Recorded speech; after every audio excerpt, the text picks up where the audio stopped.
আসসালামু আলাইকুম সম্মানিত শিক্ষার্থীবৃন্দ, Gurukul academic and admission coaching এর তরফ থেকে আমি আবির স্যার সকলকে স্বাগতম জানাচ্ছি। আজকের ক্লাসটা অনেক বেশি স্পেশাল, বিশেষ করে হচ্ছে এসএসসি 25 আপনারা যারা স্টুডেন্ট রয়েছেন।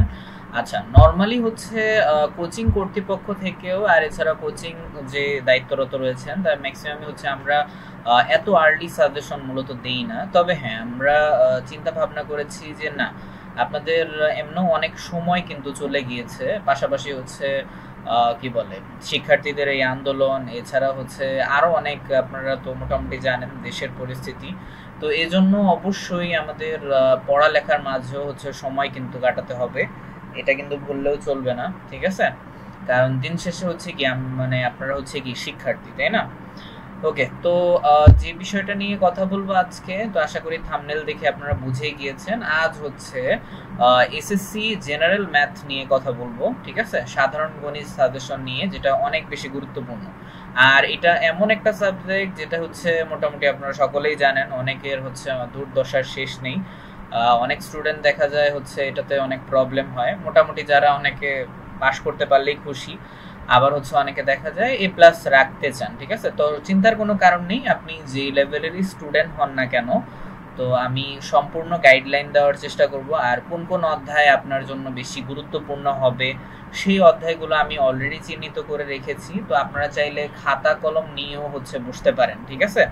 কারণ আমি আপনাদের যে গণিত যে বই, সাধারণ গণিত যে বোর্ড বই, ওই বোর্ড বইয়ের থেকেও কিছু ম্যাথ আমি হচ্ছে অনেক চিন্তা ভাবনা করে কিন্তু কালেক্ট করে রেখেছি, ঠিক আছে? যেই ম্যাথগুলো ইনশাল্লাহ করলে ইনশাল্লাহ বলা যেতে পারে আপনারা হচ্ছে পরীক্ষায় কমন পাবেন, ঠিক আছে? যদি মোটামুটি ইনশাল্লাহ যদি সম্পূর্ণ ফলো করেন, ইনশাল্লাহ আপনাদের এ প্লাস থাকবে, এতটুকু আশা রাখাই যায়। বাট মোটামুটি যারা এ প্লাসের দরকার নেই, মোটামুটি যারা লেভেলের রেজাল্ট যারা করতে চান, মোটামুটি যারা 40-50 এরকম পেলেই হচ্ছে যারা খুশি, তাদের জন্য আশা করি একটু অর্ধেক ফলো করলেও ইনাফ, ঠিক আছে? কারণ আমি অহেতুক যে চ্যাপ্টারগুলো যেগুলো রয়েছে, মানে যেগুলো বেশি একটা গুরুত্বপূর্ণ না, সেগুলো আমি দিইনি, ঠিক আছে? আর অনেক শর্ট করে দিয়েছি ইনশাল্লাহ, যেগুলো আপনাদের প্রতিনিয়ত বোর্ডে আসে সেগুলোই রাখার চেষ্টা করেছি, ঠিক আছে? আর কোন ক্যাটাগরির অঙ্কগুলো অনেক বেশি গুরুত্বপূর্ণ সেগুলো আমি চিহ্নিত করে দিব, চিন্তার কোনো কারণ নেই। ওকে, তো আর কথা না বাড়িয়ে আমরা ক্লাসটির মূল পর্বে চলে যাচ্ছি। আচ্ছা, তো শুরুতেই আসতেছি, এই বিষয়টা একটু খেয়াল রাখবেন। আপনারা চাইলে হচ্ছে খাতা কলম নিয়ে নোট করে রাখতে পারেন, ঠিক আছে? পজ করে ভিডিওটা তাহলে হচ্ছে নোট করে রাখতে পারেন, অঙ্কের নাম্বার আমি সহ দিয়ে রাখছি, ঠিক আছে? আর যেগুলো সৃজনশীল গুরুত্বপূর্ণ সবার শেষে হচ্ছে টিপস সহ আমি দিয়ে রাখছি, যে সৃজনশীলগুলো আপনারা বেশি করবেন, ঠিক আছে?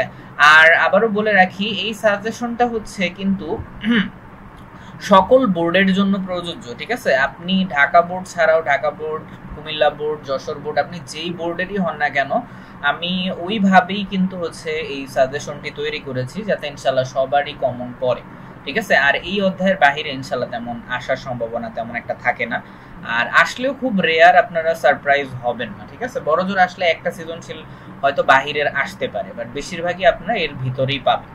ওকে, আচ্ছা, তো শুরুতেই যে অধ্যায় নিয়ে কথা বলবো সেটা হচ্ছে দ্বিতীয় অধ্যায়, যেটার নাম আপনারা আশা করি সকলেই পরিচিত আছেন, আর খুবই সহজ একটা অধ্যায়, ঠিক আছে?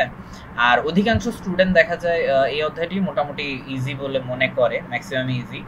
আর আরেকটা বিষয় যেটা জানিয়ে রাখা ভালো, নৈবিত্তিকের জন্য যেগুলো নর্মাল স্টার আছে, ওই স্টার দিয়ে নৈবিত্তিকের জন্য অধ্যায়টা কিরকম গুরুত্বপূর্ণ সেটা আমি বুঝিয়েছি।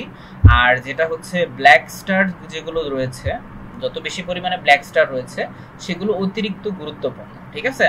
আর এই অধ্যায়টা অবশ্যই আপনারা নৈবিত্তিক এবং সৃজনশীল উভয়টার জন্যই গুরুত্ব দিবেন, তবে অধিকাংশই গুরুত্ব দিবেন সৃজনশীলের জন্য, ঠিক আছে? কারণ গতবারেও কিন্তু অধিকাংশ বোর্ডে এই দ্বিতীয় অধ্যায় থেকে কিন্তু ম্যাথ কিন্তু এসেছিল, ঠিক আছে? আর সেট এবং ফাংশন দুইটার মধ্যেই আপনারা সমানভাবে গুরুত্ব দিবেন। আর অনুশীলনীর ম্যাথগুলো কোনগুলো করবেন সেগুলো আমি হচ্ছে লিখে দিছি, তো এই নাম্বারে ইনশাল্লাহ ম্যাথগুলো করলেই হবে, ঠিক আছে? 2.1 এবং 2.2, ঠিক আছে? আর সৃজনশীলগুলো কোনগুলো করবেন, সৃজনশীলগুলো হচ্ছে এই যে 2n সম্পর্কিত, 2n সম্পর্কিত অর্থাৎ সেট গঠন পদ্ধতি, সেট গঠন এবং হচ্ছে তালিকা পদ্ধতি, এই দুই টাইপের ম্যাথ অবশ্যই করার চেষ্টা করবেন, ঠিক আছে। আর ডোমেন নেমের হচ্ছে কিছু একটা ডোমেন সংখ্যা নির্ণয় করতে হয়, এই টাইপের ম্যাথ অবশ্যই করবেন। আর ফাংশনের ম্যাথের তো কোনো বিকল্পই নাই, ঠিক আছে। ফাংশনের ম্যাথগুলো যেগুলো হচ্ছে আপনার মান বের করতে হয় সেগুলো অবশ্যই বেশি করে করার চেষ্টা করবেন। ইনশাল্লাহ এই অধ্যায় থেকে সম্ভাবনা রয়েছে একটি সৃজনশীল আপনি কমন পাবেন। যদি ভালোভাবে ম্যাথগুলো প্র্যাকটিস করেন তাহলে অবশ্যই সম্ভব আপনার জন্য, ঠিক আছে। অবশ্যই আশা করি একটা সৃজনশীল ইনশাল্লাহ আপনি কমন পাবেন। আচ্ছা, এরপরে আসতেছি তৃতীয় অধ্যায়। হ্যাঁ, তৃতীয় অধ্যায়টাও অনেক বেশি গুরুত্বপূর্ণ।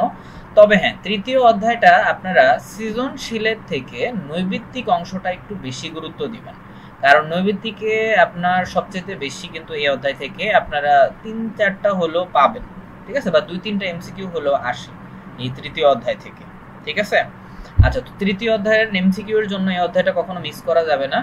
আর সূত্রে যাদের এখনো ক্লিয়ার না, সূত্রগুলো এখনো মোটামুটি আপনাদের হাতে সময় রয়েছে, তো আপনারা অবশ্যই ক্লিয়ার করবেন বিষয়গুলো, যাদের যাদের সূত্রগুলোতে প্রবলেম রয়েছে তারা। আচ্ছা, তো তৃতীয় অধ্যায় নিয়ে যে অনুশীলনীর ম্যাথগুলো রয়েছে সেগুলো আমি হচ্ছে উল্লেখ করে দিয়েছি, তো মোটামুটি ইনশাল্লাহ এগুলো করলেই হবে। আর সূত্রগুলো তো বললামই, আয়ত্তে রাখলে হয়ে যাবে। আর টিপসগুলো অর্থাৎ সৃজনশীলের ক্ষেত্রে যেগুলো বিষয় মানে গুরুত্ব দিবেন সেটা হচ্ছে প্রমাণ এবং মান নির্ণয়ের সম্পর্কিত যে সৃজনশীলগুলো রয়েছে। আর ক নাম্বারের জন্য করবেন উৎপাদকে বিশ্লেষণের, ঠিক আছে, উৎপাদকে বিশ্লেষণের যে নর্মাল যে রাশিগুলো ভাঙানোর যে ম্যাথগুলো রয়েছে সেগুলো করবেন। আর খ আর গ এর জন্য বিশেষ করে অনেক সময় হয় যে x⁵ equal to x⁵ plus 1 বা x⁵ ইকুয়াল টু 70√3 বা এরকম টাইপের অঙ্কগুলো থাকে, অর্থাৎ প্রমাণ করতে হয় একটা রাশি থেকে আরেকটা রাশি, এরপর আবার মান নির্ণয় করতে হয়। এই টাইপের সৃজনশীলগুলো ইনশাল্লাহ যদি ভালোভাবে করেন তাহলে বলা যেতে পারে যে না, এখান থেকে যদি সৃজনশীল আসে তাহলে হচ্ছে কি একটা সৃজনশীল আসার সম্ভাবনা রয়েছে, ইনশাল্লাহ আপনার কমন পড়ার সম্ভাবনা রয়েছে, ঠিক আছে। তো এই অধ্যায়টাও অনেক বেশি গুরুত্বপূর্ণ। তবে হ্যাঁ, আমি সৃজনশীলের জন্য এটা বেশি একটা গুরুত্ব আমি দেইনি, কারণ আচ্ছা, অনেকেই বলতেছেন, আবার শোনা যাচ্ছে যে আবারও পুরনো কারিকুলাম ফেরত আসবে। আচ্ছা, যেটাই হোক এখন সেটাতে আমরা না যাই, মোটামুটি আমি একটু সৃজনশীলের ক্ষেত্রে আমি একটু কম গুরুত্ব দিয়েছি এটা। হ্যাঁ, তবে দ্বিতীয় অধ্যায়ের মতোই তৃতীয় অধ্যায়টা কিন্তু তুলনামূলক সহজই আছে, ঠিক আছে। আচ্ছা, কারণ অধিকাংশ দেখা যায় 2-3 অধ্যায়ে তেমন একটা প্রবলেম হয় না স্টুডেন্টদের। আচ্ছা, তো দ্বিতীয় অধ্যায় তো আমার লিস্টে রয়েছে, তো অবশ্যই এই অধ্যায়টা বাদ দিবেন না, ভালোভাবে ম্যাথগুলো করবেন, ঠিক আছে। সম্ভাবনা রয়েছে এখানে একটা সৃজনশীল আসার, বাট নৈবেদিকের জন্য অবশ্যই এই অধ্যায়টা গুরুত্ব দিবেন বেশি বেশি, ঠিক আছে। আচ্ছা, এরপরে আসতেছি চতুর্থ অধ্যায়, যেটা আসলে অনেক গুরুত্বপূর্ণ। চতুর্থ অধ্যায় থেকে মোটামুটি ভালোই ইদানিং অনেক বেশি বোর্ড কোয়েশ্চেন আসা শুরু হয়েছে, কারণ সূচক লগারিদম থেকে আপনার অধিকাংশ ক্ষেত্রে যারা চট্টগ্রাম বোর্ড, এরপর যশোর বোর্ড আর কুমিল্লা বোর্ড, এই বোর্ডগুলোর স্টুডেন্ট যারা রয়েছেন, সিলেট বোর্ড, তো এইগুলো আপনারা জানেন, তো আপনাদের বোর্ডে তুলনামূলক প্রশ্নগুলো একটু কঠিন হয়, ঠিক আছে। কঠিন বলতে কি আপনার একটু জটিল টাইপের হয়, তো এই জন্য সূচক এই অধ্যায়টা অনেক গুরুত্বপূর্ণ, ঠিক আছে। আর বিশেষ করে হচ্ছে আপনার চট্টগ্রাম, বরিশাল, তারপরে হচ্ছে কুমিল্লা, এই টাইপের বোর্ডগুলোতে কিন্তু আপনার এগুলো অনেক বেশি আসে, ঠিক আছে। অর্থাৎ সূচক এবং এই 4 অধ্যায়ের যে এখান থেকে একটা সৃজনশীল অবশ্যই আপনারা পাবেন, ওকে। আর এই অধ্যায়টা সমানভাবে আপনার নৈবেদিকের জন্য অনেক বেশি গুরুত্বপূর্ণ। তো নৈবেদিক এবং সৃজনশীল দুইটার জন্যই আমার 3 স্টার মার্ক থাকলো এখানে। আর অধ্যায় ভিত্তিক যে ম্যাথগুলো করবেন সেগুলো আসলে অনেক গুরুত্বপূর্ণ। হ্যাঁ, অধ্যায়ভিত্তিক ম্যাথগুলো আমি হচ্ছে নাম্বার সহ দিয়ে দিছি, আর উদাহরণও কিছু ম্যাথ গুরুত্বপূর্ণ আছে, এগুলো অবশ্যই ফার্স্টে অনুশীলনের ম্যাথগুলো আগে চেষ্টা করবেন শেষ করার। হ্যাঁ, যাদের অনুশীলনের ম্যাথ শেষ হয় নাই এখনই অনুশীলনের ম্যাথগুলো করা শুরু করেন। আপনার নিকটস্থ কোচিং হোক কিংবা হচ্ছে আপনার প্রাইভেট যদি টিচারের কাছে যদি পড়ে থাকেন, অথবা নিজে নিজেও যদি পড়ে থাকেন, ইউটিউবেও কিন্তু অনেক রিসোর্স কিন্তু পাবেন, ঠিক আছে। ইউটিউবে এই অঙ্কগুলোর অনুশীলনের ম্যাথগুলোর অঙ্কগুলোর অবশ্যই অনেক ভালো রিসোর্স কিন্তু আছে, ঠিক আছে। তো একটু খুঁজলেই কিন্তু পাবেন ইনশাল্লাহ। কারণ হচ্ছে গণিতে যদি আপনার নাম্বার কম থাকে তাহলে দেখা যায় অনেক প্রবলেম হয় এক্ষেত্রে। হ্যাঁ, কারণ আপনার দেখা যায় অনেকের জিপিএ 5 বা অধিকাংশ ক্ষেত্রে মিস হয়, ঠিক আছে, গণিতে অনেক খারাপ করার কারণে। আচ্ছা, তো এরকম যেন না হয়। আর টিপসগুলো যেগুলো, কোন সৃজনশীলগুলো বেশি করবেন, যেগুলো হচ্ছে প্রমাণ রিলেটেড যেই সৃজনশীলগুলো রয়েছে সেগুলো একটু বেশি গুরুত্ব দিয়ে করবেন, সূচক ও লগারিদমে। হ্যাঁ, আচ্ছা, তো আশা করি বুঝতে পেরেছেন। আর এখান থেকে অবশ্যই সম্ভাবনা রয়েছে একটা সৃজনশীল আসার, ইভেন ঢাকা বোর্ড সহ, ঠিক আছে। ঢাকা বোর্ডেও কিন্তু গতবারে আসছে, ঠিক আছে। আচ্ছা, এরপর হচ্ছে ষষ্ঠ অধ্যায়ে যাচ্ছি। আচ্ছা, ষষ্ঠ অধ্যায় আমি তেমন একটা গুরুত্বে রাখতেছি না, বাট হ্যাঁ ষষ্ঠ অধ্যায় থেকে মাঝে মাঝে কিন্তু আসে কয়েকটা বোর্ড, যেগুলোর আমি নাম বলবো। সেগুলো হচ্ছে আপনার কি বলে, ঢাকা বোর্ড থেকে একটা সৃজনশীল এই অধ্যায় থেকে আসার সম্ভাবনা রয়েছে। ঢাকা বোর্ড, তারপরে হচ্ছে সিলেট, তারপরে রাজশাহী, এরপর এরপর হচ্ছে কুমিল্লা বোর্ড, হ্যাঁ হইতে পারে। এরপর হচ্ছে ময়মনসিংহ বোর্ড। এই টাইপের বোর্ডগুলোতে আপনার ষষ্ঠ অধ্যায়ের জন্য অনেক বেশি গুরুত্বপূর্ণ। তবে হ্যাঁ, এছাড়াও এই ষষ্ঠ অধ্যায়টা মোটামুটি সহজই আছে এই অধ্যায়ের, ঠিক আছে। ও উপপাদ্যগুলোতে বেশি মনোযোগ দিবেন। আর ইনশাল্লাহ এই যে দুইটা চিত্র যদি আপনি করেন, তাহলে বলা যেতে পারে যে না, ষষ্ঠ অধ্যায় থেকে আপনার অধিকাংশই আপনি কমন পাবেন, ঠিক আছে। আর ক নাম্বার তুলনামূলক সহজই আছে। বাট এই দুইটা উপপাদ্য যেটা আছে, এই দুইটা উপপাদ্য ভালোভাবে করবেন, ঠিক আছে। আমি চিত্র সহ এঁকে দিছি, ইনশাল্লাহ এগুলো হচ্ছে আপনারা টেস্ট পেপারের মধ্যেই খুঁজলে পেয়ে যাবেন। আর এছাড়া বইয়ের মধ্যেও দেওয়া রয়েছে, ঠিক আছে। অনুশীলনী কিংবা টেস্ট পেপার দুইটার মধ্যে কোয়েশ্চেনের ধরনগুলো দেখলে আপনারা হচ্ছে বাসায় প্র্যাকটিস করলে ইনশাল্লাহ পরীক্ষার মধ্যেও পারবেন। ওকে, আচ্ছা, তো সম্ভাবনা রয়েছে এখান থেকে একটা সৃজনশীল। ওকে, তবে সৃজনশীলের জন্য না হলেও আপনারা চেষ্টা করবেন নৈবিত্তিকের জন্য জ্যামিতিগুলো মিস না করতে, হ্যাঁ। কারণ আপনাদের সবচেয়ে বেশি দেখা যায়, আমি অধিকাংশ স্টুডেন্টদের ক্ষেত্রে দেখেছি যে নৈবিত্তিক রিলেটেড, অর্থাৎ জ্যামিতি রিলেটেড যে নৈবিত্তিকগুলো আছে এগুলোতে আপনারা আটকান বেশি। তো আশা করি এগুলো যাতে না আটকান, সেটার জন্য আপনারা জ্যামিতির বেসিক বিষয়গুলো ধারণা রাখবেন, হ্যাঁ। যেমন কয়েকটা কোণ রয়েছে, যেমন হচ্ছে আপনার সমকোণী ত্রিভুজ, তারপরে হচ্ছে কি বলে সমদ্বিবাহু ত্রিভুজ, এরপর বিষমবাহু ত্রিভুজ, এগুলো সম্পর্কে ভালো ধারণা রাখবেন, ঠিক আছে। আচ্ছা, আর কিছু কিছু শর্ত আছে, ওগুলো অবশ্যই ভালোভাবে পড়বেন ইনশাল্লাহ। আর চেষ্টা করবেন এমসিকিউ গুলো যদি সলভ করেন, তাহলে এমন এমসিকিউ গুলো সলভ করবেন যেখানে ব্যাখ্যা সহ অ্যান্সার দেওয়া রয়েছে, ঠিক আছে। আমি আবার বলতেছি, যেগুলোতে ব্যাখ্যা সহ অ্যান্সার দেওয়া রয়েছে সেগুলো নেওয়ার চেষ্টা করবেন বেশিরভাগ। ওকে, তো ইনশাল্লাহ এই দুইটা আপনার এই টাইপের হচ্ছে জ্যামিতি করলে ইনশাল্লাহ হয়ে যাবে, ঠিক আছে। এই দুইটাই সবচেয়ে বেশি আসে ষষ্ঠ অধ্যায় থেকে, হ্যাঁ। আচ্ছা, এরপরে পরবর্তীতে যাই সপ্তম অধ্যায়, হ্যাঁ, যেটা আসলেই অনেক ইম্পর্টেন্ট। আর সপ্তম অধ্যায়টা আপনি বেশিরভাগই করবেন সম্পাদ্যর জন্য, হ্যাঁ। আর সম্পাদ্য এই অধ্যায়টা হচ্ছে বেশিরভাগই বৃত্তচাপ, এই রিলেটেড রেখা, কোণ, ত্রিভুজ এগুলো রয়েছে, ঠিক আছে। আচ্ছা, তো ব্যবহারিক জ্যামিতির জন্য ইনশাল্লাহ এই ছয়টা যে আমি জ্যামিতির যে চিত্রগুলো সহ আমি দিয়েছি, এগুলো চাইলে হচ্ছে ছয়টা না, হ্যাঁ ছয়টাই দিয়েছি, সরি। তো ছয়টা জ্যামিতি ইনশাল্লাহ করলে আপনার এটার মধ্যেই আপনি কমন পাবেন, ঠিক আছে। ইভেন বিশেষ করে যারা হচ্ছে আপনারা ঢাকা বোর্ডে রয়েছেন, ঢাকা বোর্ডের জন্য এই অধ্যায়টা অনেক গুরুত্বপূর্ণ। ঢাকা বোর্ডের থেকে এই অধ্যায় থেকে আপনার একটা সৃজনশীল আসার সম্ভাবনা সবচেয়ে বেশি আছে, ঠিক আছে। 6 অধ্যায় থেকেও অতটা বেশি নাই, বাট হ্যাঁ ঢাকা বোর্ডের সপ্তম অধ্যায় থেকে অনেক বেশি সম্ভাবনা রয়েছে। এছাড়াও অন্যান্য বোর্ডগুলো যেমন হচ্ছে আপনার অনেক সময় সিলেট বোর্ডে চলে আসে, এরপর হচ্ছে ময়মনসিংহ বোর্ড, আর তারপরে এছাড়াও কুমিল্লা বোর্ড, এগুলো বোর্ডেও আপনার সপ্তম অধ্যায় থেকে কোয়েশ্চেন করা হয়, ঠিক আছে। আপনারা ইনশাল্লাহ বিগত সালের প্রশ্নগুলো যদি দেখেন, তাহলে আপনাদের মোটামুটি আইডিয়া চলে আসবে। তাহলেই আপনারা দেখতে পারবেন যে এই 6টা চিত্রের মধ্যেই কিন্তু আছে, ঘুরিয়ে ফিরিয়ে প্রশ্ন আছে, ঠিক আছে। কখন কোনটার মাপ কিভাবে নিতে হবে সেটার জন্য অবশ্যই আপনার টিচারের কাছে অবশ্যই সহায়তা নেবেন, ঠিক আছে। আর তাছাড়া হচ্ছে আমি তো বললামই যে সোশ্যাল মিডিয়া বা ইউটিউবেও অনেক রিসোর্স কিন্তু আছে, এরকম ম্যাথ ক্লাস অনেক পেয়ে যাবেন, ঠিক আছে। তো ওইখান থেকেও আপনারা চাইলে কালেক্ট করতে পারেন। অবশ্যই বাসায় বা নিজের কাছে হচ্ছে অবশ্যই উদ্যমী হয়ে যদি জ্যামিতিতে ভালো করতে চান, তাহলে অবশ্যই জ্যামিতিগুলো প্র্যাকটিস করতে হবে, ঠিক আছে। প্র্যাকটিস ছাড়া কিন্তু বিকল্প নেই।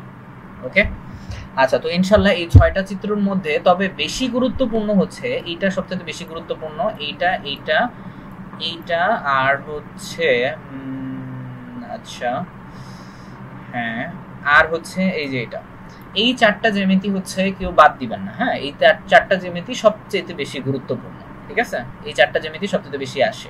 তবে হ্যাঁ, চেষ্টা করবেন আপনারা হচ্ছে 6টা জ্যামিতি করার, কারণ এগুলো আপনারা জানেন সবাই, মানে সবকিছুই কিন্তু সম্পাদ্য, আর সম্পাদ্যতে এত বেশি একটা লেখালেখি করা লাগে না, ঠিক আছে। প্রমাণেরও এত বেশি একটা ঝামেলা নেই। তো নিজের ভাষায় মোটামুটি ভাবে গুছিয়ে লিখতে পারলে আর চিত্রটা যদি ভালোভাবে আঁকতে পারেন, তাহলে কিন্তু ফুল নাম্বার আপনাকে দিয়ে দিবে। জ্যামিতির হিসাবটা এরকমই, বাট উপপাদ্যর ক্ষেত্রে কিন্তু অবশ্যই প্রমাণটা ইম্পর্টেন্ট। প্রমাণটা যদি ভালোভাবে না করতে পারেন তাহলে কিন্তু আপনাকে নাম্বার কমিয়ে দিবে বা জিরো দিতে পারে। ঠিক আছে, আচ্ছা, তো আশা করি বুঝতে পেরেছেন যে কোনগুলো বেশি গুরুত্বপূর্ণ। ঠিক আছে, আর সম্ভাবনা রয়েছে একটা সৃজনশীল আসার। ওকে, আর এছাড়াও অন্যান্য বোর্ডের আপনারা যারা স্টুডেন্ট রয়েছেন, যেগুলো বোর্ড আমি বলিনি, তার মানে এই না যে আপনারা প্র্যাকটিস করবেন না। আমি কিন্তু আপনাদের যে নর্মাল যে প্রশ্নগুলো আছে ওইখান থেকে কিন্তু অনেক অংশ কমিয়ে দিয়েছি, ইনশাল্লাহ এখান থেকে কিন্তু কমন থাকবে। আচ্ছা, এরপরে আসতেছি আমি সবচাইতে বেশি গুরুত্বপূর্ণ অধ্যায়, এমন একটা অধ্যায় যেটা সকল বোর্ডের জন্য, জ্যামিতির এই অধ্যায় থেকে আমি বলতে পারি নিঃসন্দেহে আপনারা কখনো কখনো একটা বা কখনো আবার দুইটা সৃজনশীল কিন্তু আসে। ঠিক আছে, ইভেন হচ্ছে গতবারে কিন্তু বরিশাল বোর্ড যারা স্টুডেন্ট রয়েছেন তারা ভালোভাবেই জানবেন এই বৃত্তের অধ্যায় থেকে তিনটাই কিন্তু বৃত্তের অধ্যায় থেকে আসছে, এই জ্যামিতি থেকে। ঠিক আছে, অতএব যারা যারা হচ্ছে বরিশাল এবং হচ্ছে বিশেষ করে কঠিনের বোর্ড, কঠিন কোয়েশ্চেন যেখান থেকে করা হয়, যেমন সিলেট বোর্ড, তারপরে Jessore board, Chittagong board, Barishal board, এই টাইপের বোর্ডগুলোর ক্ষেত্রে বিশেষ করে, আর ইভেন ঢাকা বোর্ড সহ আর অধিকাংশ বোর্ডেই আমি বলতেছি আপনারা এই বৃত্ত অধ্যায়টা অবশ্যই করে যাবেন। ঠিক আছে, কারণ মোটামুটি লেভেলেরও যদি শিখেন বৃত্ত অধ্যায় থেকে, অর্থাৎ এই যেগুলো চিত্র আমি দিয়েছি, অর্থাৎ এই 5টা চিত্রের মধ্যে ইনশাল্লাহ যদি আপনি 3টা চিত্র যদি কভার করতে পারেন, তাহলে আমি ইনশাল্লাহ এতটুকু বলতে পারি যে আপনি অ্যাটলিস্ট কি বলে 2টা জ্যামিতি না দিতে পারলেও একটা জ্যামিতি অন্তত দিতে পারবেন। ঠিক আছে, কারণ 3টা সৃজনশীল থেকে তো 2টা সৃজনশীল অ্যান্সার করতে হয় জ্যামিতি থেকে, তাই না? ওকে, তো সম্ভাবনা রয়েছে 2টাই আপনার বৃত্ত থেকে আসার। ঠিক আছে, বাট কমপক্ষে একটা এটা থাকবেই, আপনি যে বোর্ডেরই স্টুডেন্ট হন না কেন। বৃত্তের অধ্যায় থেকে গতবারও দেখবেন, যদি আপনারা প্রশ্ন যদি দেখেন, অর্থাৎ টেস্ট পেপার যদি সলভ করে থাকেন, তাহলে ম্যাক্সিমামই বুঝবেন যে বৃত্তের অধ্যায় থেকে অনেক কোয়েশ্চেন কিন্তু করা হয়েছে। ঠিক আছে, ইভেন 2023, 2022 এবং বিগত বছরের যে বোর্ডগুলো রয়েছে, ইভেন আমিও যখন এসএসসি পরীক্ষা দিয়েছি আমার টাইমেও কিন্তু ছিল। ঠিক আছে, এই বৃত্তের অধ্যায় থেকে। তো এই অধ্যায়টা অনেক বেশি গুরুত্বপূর্ণ। তবে হ্যাঁ, অতিরিক্ত গুরুত্বপূর্ণ যেগুলো চিত্রগুলো, সেগুলো আমি একটু বলে রাখতেছি। এগুলো হচ্ছে হ্যাঁ, যেগুলো মোটামুটি সহজ রয়েছে, এটা অবশ্যই করবেন। এরপর এটা করবেন, এটা করবেন, আর এইটা করবেন। মোটামুটি এই 4টা করার চেষ্টা করবেন। হ্যাঁ, আর এটা অনেক বেশি মোটামুটি ভালোই সহজ রয়েছে। ঠিক আছে, আচ্ছা, তবে হ্যাঁ চেষ্টা করবেন 5টাই করতে। তবে এই যে মাঝের যে 3টা রয়েছে, আপনার কোয়েশ্চেন যদি একটু হার্ড করে তাহলে এই মাঝের 3টা আসার সম্ভাবনা রয়েছে অনেক বেশি। ঠিক আছে, তো অবশ্যই আপনার যে চিত্রগুলো আমি দিলাম, তো এগুলো আপনারা টেস্ট পেপার খুঁজলে বা বই খুঁজলেও পেয়ে যাবেন, চিন্তার কোনো কারণ নেই। তো সেখান থেকে অবশ্যই আপনারা বাসায় ভালো করে সলভ করে নেবেন ইনশাল্লাহ। আর আমি তো বললামই, আপনাদের বড় ভাইয়া বা হচ্ছে টিচারদের কাছে অবশ্যই হেল্প নেবেন তো জ্যামিতিগুলো। ওকে, কারণ A+ যদি রাখতে চান ম্যাথে, তাহলে অবশ্যই জ্যামিতি একটা হলেও অ্যান্সার কিন্তু করতে হবে। ঠিক আছে, কারণ আপনি এমসিকিউতে যদি খুব না ভালো হন, অর্থাৎ এমসিকিউতে যদি এরকম হয় যে না আপনি 20-এর উপরে রাখতে পারবেন, অর্থাৎ হচ্ছে আপনি 25-এর কাছাকাছি যদি রাখতে পারেন, তাহলে তো আলহামদুলিল্লাহ অনেক ভালো। বাট যদি এমসিকিউ এর অবস্থা যদি আপনার বেশি একটা ভালো না হয়, অর্থাৎ মোটামুটি 20-এর কাছাকাছি রাখার চেষ্টা করবেন, 30-এর মধ্যে, তাহলে আপনার অ্যাটলিস্ট 60টা সৃজনশীলের মধ্যে যদি 6টা মোটামুটি ভালোভাবে অ্যান্সার করতে পারেন, তাহলে আশা করা যায় যে ইনশাল্লাহ আপনার A+ চলে আসতে পারে। ঠিক আছে, আর 60টাই যদি কমন ভাবে দিতে পারেন তাহলে তো হইছেই, আর তো কোনো কথাই নেই। ঠিক আছে, ওকে, কারণ 60টা সৃজনশীল আসলে এটা অনেক গুরুত্বপূর্ণ অ্যান্সার করা। আর 60টা সৃজনশীল ভালোভাবে অ্যান্সার করতে হলে আপনাকে অবশ্যই জ্যামিতি থেকে 2টা সৃজনশীল আপনাকে অ্যান্সার করতেই হবে। ঠিক আছে, এটা তো আপনারা জানেন সবাই। আচ্ছা, তো যাই হোক, এই অধ্যায়ের কোন জ্যামিতিগুলো গুরুত্বপূর্ণ সেটা আমি দিয়ে দিলাম। আর এরপর নবম অধ্যায়ে আসতেছি। নবম অধ্যায় এখান থেকে তো মাস্ট, এটা তো থাকবেই, এটা আপনাদের সিলেবাসে উল্লেখ করা রয়েছে। ত্রিকোণমিতি এবং পরিমিতি দুটো থেকে একটা দিতে হয়, অর্থাৎ ত্রিকোণমিতি থেকে 2টা সৃজনশীল থাকে, আর ত্রিকোণমিতি থেকে একটা থাকে, আর হচ্ছে দশম অধ্যায় থেকে, হ্যাঁ দশম অধ্যায় থেকে একটা থাকে, আর পরিমিতি থেকে একটা থাকে। ঠিক আছে, তো ত্রিকোণমিতি যারা অনেক ভালোভাবে পারেন তারা হচ্ছে অনেক ভালোভাবে এই 9.1 এবং 9.2 এই অধ্যায়গুলো ভালোভাবে করবেন। যাদের যাদের এখনো হয়নি, সূত্রগুলো ভালো করে মুখস্থ রাখবেন। আর পাশাপাশি যে অধ্যায় ভিত্তিক যে ম্যাথগুলো আমি দিয়েছি নাম্বার সহ, এগুলো আপনাদের বইয়েরই ম্যাথ। হ্যাঁ, তো বইয়ের ম্যাথগুলো করবেন, কিছু উদাহরণের ম্যাথ রয়েছে। আর সৃজনশীলগুলো যেগুলো গুরুত্ব দিবেন সেটা হচ্ছে 9.2 একটু বেশি গুরুত্ব দিবেন, বিশেষ করে সূক্ষ্মকোণী ত্রিভুজ রিলেটেড যে সৃজনশীলগুলো রয়েছে, হ্যাঁ, আর পিথাগোরাস সম্পর্কিত যে সৃজনশীলগুলো রয়েছে এইগুলো একটু অধিক গুরুত্বপূর্ণ।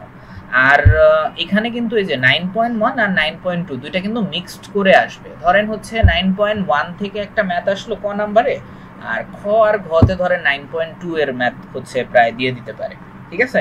তো এই টাইপের একটু মিক্সড করে আসে, মিক্সড করে একটা সৃজনশীল আসবে 9 অধ্যায় থেকে, ঠিক আছে? আর একটা সৃজনশীল এটা থাকবে, এটা মাস্ট, ওকে? এটা সকল বোর্ডের জন্যই।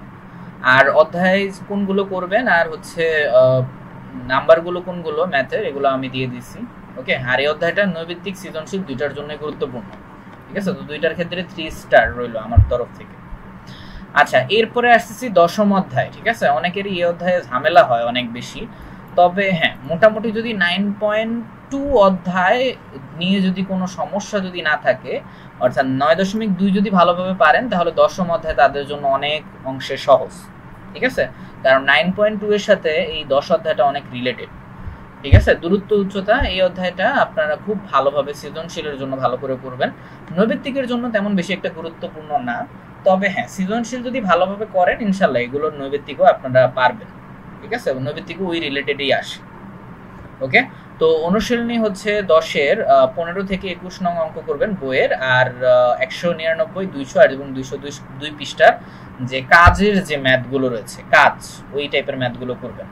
আর যেগুলো অঙ্কগুলো ভালো করে করবেন সৃজনশীলের ক্ষেত্রে, ভাঙা খুঁটি বা গাছ, এরপর হেলিকপ্টার, বেলুন, মই, এরপর অবনতি কোণ সম্পর্কিত। অবনতি কোণটা একটু বেশি গুরুত্ব দিবেন, কারণ উন্নতি কোণ হচ্ছে তুলনামূলক সহজ অঙ্কগুলা, ঠিক আছে? অবনতি কোণের ক্ষেত্রে চিত্রটা একটু ভিন্ন হয়। যারা ভালোভাবে করছেন এই ম্যাথটা তারা ভালোভাবে বুঝবেন। তো এই অধ্যায় থেকেও একটা সৃজনশীল আসার সম্ভাবনা রয়েছে, এটা সকল বোর্ডের জন্যই কিন্তু, হ্যাঁ? আচ্ছা, তো যারা ত্রিকোণমিতি ভালোভাবে পারেন তারা 9 এবং 10, বা ত্রিকোণমিতিতে যাদের ইজি লাগে তাদের 9, 10 এটা মাস্ট, এই দুইটা অধ্যায় ভালোভাবে কমপ্লিট করবেন। আচ্ছা, এরপরে আসি পরিমিতিতে, যাদের যাদের হচ্ছে ইচ্ছা। আচ্ছা, পরিমিতিতে একটু পরে আসতেছি, দাঁড়ান, তার আগে 13 অধ্যায় রয়েছে। আচ্ছা, 13 অধ্যায় আগে বোর্ডে তেমন একটা আসতো না, তবে হ্যাঁ, এখন হচ্ছে ঢাকা বোর্ড ছাড়াও হচ্ছে আরো মোটামুটি অনেক বোর্ডে আসা শুরু হয়েছে। বিশেষ করে তুলনামূলক ইজি যে বোর্ডগুলো রয়েছে, যেমন হচ্ছে ঢাকা বোর্ড, এরপর হচ্ছে আপনার কি বলে, অনেক সময় হচ্ছে রাজশাহী বোর্ডেও কিন্তু আসে। তো রাজশাহী বোর্ড, তারপরে ময়মনসিংহ, তো এই টাইপের বোর্ডগুলোতে আপনার ত্রয়োদশ অধ্যায় অর্থাৎ সসীম ধারার অধ্যায়ের ম্যাথ কিন্তু আসে। তো এই অধ্যায়টাও আমি রেখেছি 3 স্টার দিয়ে, ঠিক আছে? কারণ গতবারও কিন্তু অনেক বোর্ডে কিন্তু এই অধ্যায় থেকে কোয়েশ্চেন আসছে, ঠিক আছে? ওকে, আর 13.1, 13.2 দুইটা মিলিয়েই আসবে এই অধ্যায়ে, অর্থাৎ সমান্তর ধারা এবং গুণোত্তর ধারার যারা ম্যাথগুলো করছেন তারা ভালোভাবে বুঝবেন। তবে হ্যাঁ, 13.2-কে একটু বেশি গুরুত্ব দিবেন, ঠিক আছে? এই রিলেটেড সৃজনশীলগুলো, কারণ সমান্তর ধারা ম্যাথগুলো তুলনামূলক সহজ, কয়েকটা অনুশীলনের ম্যাথ করলে আপনার হয়ে যাবে, আয়ত্তে চলে আসবে। আর গণিতের মধ্যে, অঙ্কের মধ্যে সবচেয়ে ইজি অধ্যায় হচ্ছে এই 13 অধ্যায়, ঠিক আছে? আর এখান থেকে অবশ্যই একটা সৃজনশীল অনেক বেশি গুরুত্বপূর্ণ, তো এটা ভালো করে করবেন আপনারা। আচ্ছা, এরপরে আসতেছি 16 অধ্যায়, অর্থাৎ যেটা বললাম ত্রিকোণমিতি যাদের বেশি সমস্যা হয়, যাদের পরিমিতিতে অনেক বেশি কনফিডেন্স আছে যে স্যার আমরা পরিমিতি পারি অনেক ভালো, তাদের জন্য পরিমিতি অনেক ভালোভাবে করবেন, ঠিক আছে? আর অনুশীলনীর ম্যাথগুলো কোনগুলো গুরুত্বপূর্ণ সেগুলো আমি অলরেডি নাম্বারগুলো দিয়ে দিয়েছি, তো আপনারা চাইলে হচ্ছে কি বলে উঠিয়ে রাখতে পারেন, আপনাদের খাতায় নোট ডাউন করে রাখতে পারেন। 16.1 থেকে শুরু করে 16.4 পর্যন্ত অধ্যায় ভিত্তিক যে ম্যাথগুলো ইম্পর্টেন্ট, তো অবশ্যই মোটামুটি এই ম্যাথগুলো করার পর আপনারা সৃজনশীলগুলো সলভ করার ট্রাই করবেন, ঠিক আছে? আচ্ছা, আর এই অধ্যায়ের সৃজনশীলগুলো কোনগুলোতে মনোযোগ দিবেন আমি একটু এটাও বলে রাখি, হ্যাঁ, সকল বোর্ডের জন্য। একটা হচ্ছে বৃত্ত সম্পর্কিত যে পরিমিতিগুলো রয়েছে, যেমন বৃত্তের পরিধি, ব্যাসার্ধ, এরপর ক্ষেত্রফল নির্ণয়, এই টাইপের ম্যাথগুলো করবেন। আর এরপর সমবাহু ত্রিভুজ রিলেটেড, সমবাহু ত্রিভুজের ক্ষেত্রফল বের করতে বলে, ঠিক আছে? আচ্ছা, আবার এক বাহুর দৈর্ঘ্য বের করতে বলে, এরপর ট্রাপিজিয়াম আছে, সিলিন্ডার, তারপরে পাইপ সম্পর্কিত গাণিতিক সমস্যা, ঠিক আছে? আচ্ছা, ওকে, তো এই টাইপের হচ্ছে অঙ্কগুলো করলে আপনারা হচ্ছে পেয়ে যাবেন, হ্যাঁ, আপনারা ইনশাল্লাহ এখান থেকে একটা সৃজনশীল কমন পেতে পারেন, ঠিক আছে? আর যাদের হচ্ছে দুইটাই ইজি আছে, অর্থাৎ ত্রিকোণমিতি, পরিমিতি, তারা তো নির্ভর করবে হচ্ছে পরীক্ষার উপর, হ্যাঁ, যেটা ইজি মনে হয় সেটাই দিবেন, ওকে? যারা ত্রিকোণমিতি, পরিমিতি দুইটাই পারেন। আচ্ছা, ওকে, কারণ এটা তো জানেন আপনারা ত্রিকোণমিতি পরিমিতির মধ্যে কিন্তু একটা অপশন কিন্তু থাকে, ঠিক আছে। ওকে, তো এরপরে আসি সবার লাস্টের অধ্যায়ে। আচ্ছা কি বলছে এটা একটু দেখি। তো সপ্তদশ অধ্যায় অর্থাৎ 17 অধ্যায়, এটা সৃজনশীল এবং নৈবেত্তিকের জন্য কয়েকটা কোয়েশ্চেন কিন্তু আসে, 2-3টা আসে অনেক সময়। তো সূত্রগুলো ভালোভাবে আপনারা আয়ত্তে রাখবেন, মধ্যক, প্রচুরক, এরপর সংক্ষিপ্ত পদ্ধতিতে গড় নির্ণয়ের সূত্রগুলো যেগুলো রয়েছে। আচ্ছা, এগুলো তো মোস্ট ইম্পর্টেন্ট। আর 17 অধ্যায়ের জন্য মোটামুটি এই কয়েকটা অঙ্ক করলে ইনাফ, ঠিক আছে। আর যেগুলোতে গুরুত্ব দিবেন বেশি, মধ্যক, তারপরে মধ্যক শ্রেণীর মধ্যবিন্দু, হ্যাঁ এইটা অনেক সময় আসে, ক নাম্বারে আসে মধ্যক শ্রেণীর মধ্যবিন্দু নির্ণয়। এরপর মধ্যমা, তারপর হচ্ছে মধ্যক, সংক্ষিপ্ত পদ্ধতিতে গড়, প্রচুরক। আর লেখচিত্রের মধ্যে যেগুলো যেগুলো গুরুত্বপূর্ণ, মানে গ্রাফ চিত্রের মধ্যে সবচাইতে ভালোভাবে করবেন অজীব রেখাটা করবেন। এরপর হচ্ছে বহুভুজ করবেন, হ্যাঁ, কারণ আয়তলেখটা তুলনামূলক অনেক বেশি সহজ, তো আয়তলেখটা তেমন একটা আসে না, তবে বহুভুজ এবং অজীব রেখা, বিশেষ করে অজীব রেখাটা অনেক বেশি গুরুত্বপূর্ণ, ঠিক আছে। আচ্ছা, এছাড়াও আপনারা বোর্ড কোয়েশ্চেন, বিগত সালের বোর্ড কোয়েশ্চেন গুলো যারা যারা হচ্ছে সলভ করবেন তাদেরকে আমি একটু বোর্ড কোয়েশ্চেনের লিস্ট সহ দিয়ে রাখছি, অর্থাৎ ঢাকা, রাজশাহী, কুমিল্লা, বরিশাল, চট্টগ্রাম, যশোর। ইনশাল্লাহ এই কয়টা বোর্ড সলভ করার চেষ্টা করবেন। এটা 2016 থেকে 2023 এর মধ্যে বোর্ডগুলো সলভ করার চেষ্টা করবেন। ইনশাল্লাহ আপনারা হচ্ছে বোর্ডের থেকে অনেক কোয়েশ্চেন কমন পাবেন, ঠিক আছে। কারণ অনেক সময় দেখা যায় আপনাদের ভাগ্য ভালো থাকলে বোর্ডের থেকে কোয়েশ্চেন রিপিট হতে পারে। ওকে, তো আর তাহলে ওকে, তো সাজেশন তাহলে এই পর্যন্তই ছিল। তো ইনশাল্লাহ এরকম হচ্ছে আমি আমার গ্রুপ সাবজেক্টগুলো সাজেশন দেওয়ার চেষ্টা করব। ওকে, জেনারেল ম্যাথের সাজেশন তো আমি দিলামই, পাশাপাশি আমি তো জেনারেল ম্যাথের টিচারও, গুরুকুল একাডেমিক অ্যান্ড অ্যাডমিশন কোচিংয়ের। ওকে, আর সকলের জন্য শুভকামনা রইল। আপনাদের টেস্ট পরীক্ষা এখনো শেষ হয়নি, তবে টেস্ট পরীক্ষা এবং পাশাপাশি হচ্ছে আপনাদের বিশেষ করে এসএসসি পরীক্ষার জন্য অনেক বেশি পরিমাণে শুভকামনা রইল সকলকে। আর আশা করি সকল স্টুডেন্টদের যেন পরীক্ষার রেজাল্টটা অনেক ভালো হয়। আপনারাই হচ্ছে আগামী দিনের ভবিষ্যৎ, ইনশাল্লাহ ভালো একটা রেজাল্ট করেন, কারণ আপনাদের অ্যাডমিশনের জন্য কিন্তু এই এসএসসির রেজাল্ট আর এইচএসসির রেজাল্ট, এসএসসি এবং এইচএসসি এই দুইটার রেজাল্ট অনেক গুরুত্বপূর্ণ, ঠিক আছে। কারণ এই দুইটা রেজাল্টের ভিত্তিতেই কিন্তু আপনার কি হয়, ফর্ম আপনি তুলতে পারবেন কি না একটা পাবলিক বিশ্ববিদ্যালয়ের জন্য, সেটা কিন্তু নির্ধারণ হবে, ঠিক আছে। তো চেষ্টা করবেন এমনভাবে পড়াশোনা করতে যেন হচ্ছে জিপিএ 5 না আসলেও যেন কাছাকাছি থাকে, হ্যাঁ। তো এই লেভেলের পড়াশোনা অবশ্যই আপনারা করবেন। ওকে, তো সকলের জন্য শুভকামনা রইল। ভিডিওটা হয়তো অনেক বেশি বড় হয়ে গেছে, আর কি বলে, যদি কোনো ভুল ত্রুটি থেকে থাকে অবশ্যই